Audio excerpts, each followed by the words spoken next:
بسم اللہ الرحمن الرحیم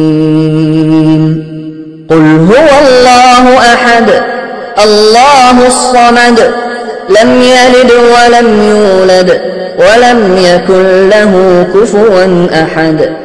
آپ نے ابھی تک ہمارا چینل سبسکرائب نہیں کیا تو اسے سبسکرائب کر لیجئے اور بیل کے آئیکن کو پریس کیجئے تاکہ ہر آنے والی نئی ویڈیو کا نوٹیفیکیشن آپ کو مل سکے۔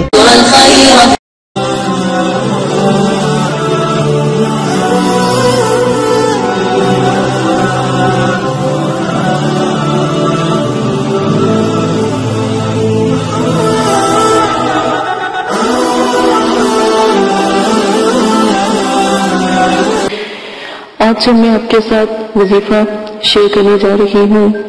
پہلے میں آپ کو اللہ پاک کا ایک ارشاد باری تعالیٰ ہے وہ آپ کو سناؤں گی۔ سورہ بقرہ میں ارشاد باری تعالیٰ ہے کہ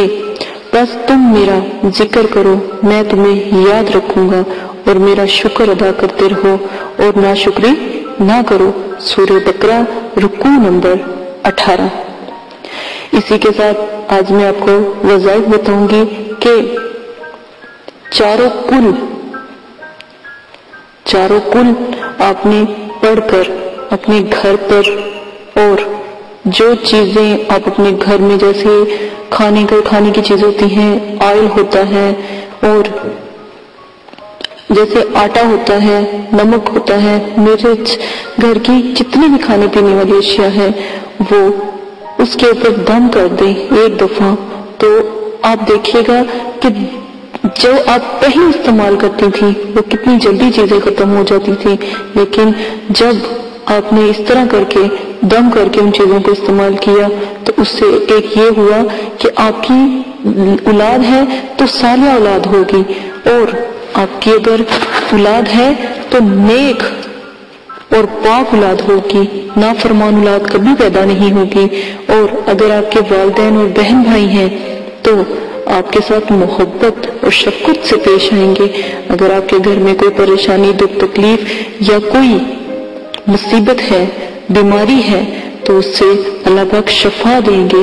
اس اتنے سے کام سے آپ سوچیں کہ جب تک وہ چیزیں ختم نہیں ہوں گی ان کی برکات، یہاں تک کہ خدا نہ خواستہ اللہ نہ کرے کوئی زہر تک آپ کو کھلا دے گا، لیکن وہ زہر بھی آپ پر اثر نہیں کرے گا جب تک آپ وہ ذکر جو میں نے آپ کو بتایا ہے چاروں کل پڑھ کے آپ اپنی تمام چیزوں پر، گھریلو چیزوں پر دم کر دیں۔ اور ایک بات یاد رکھیے کہ جب کوئی میری بہن پریشان ہو، دکھ میں ہو، تکلیف میں ہو، تو صرف سورہ اخلاص پڑھ کر اس شخص پر پھونک مار دے جو اس کو بہت تنگ کر رہا ہے، تو فوراً ہی اس کی زبان بند ہو جائے گی اور کبھی بھی وہ آپ کو بات نہیں کرے گا۔ اسی عمل کے ساتھ اجازت چاہتی ہوں، اپنا بہت زیادہ خیال رکھیے گا، دعا میں یاد رکھیے گا۔ اللہ پاک آپ کو ہمیشہ سلام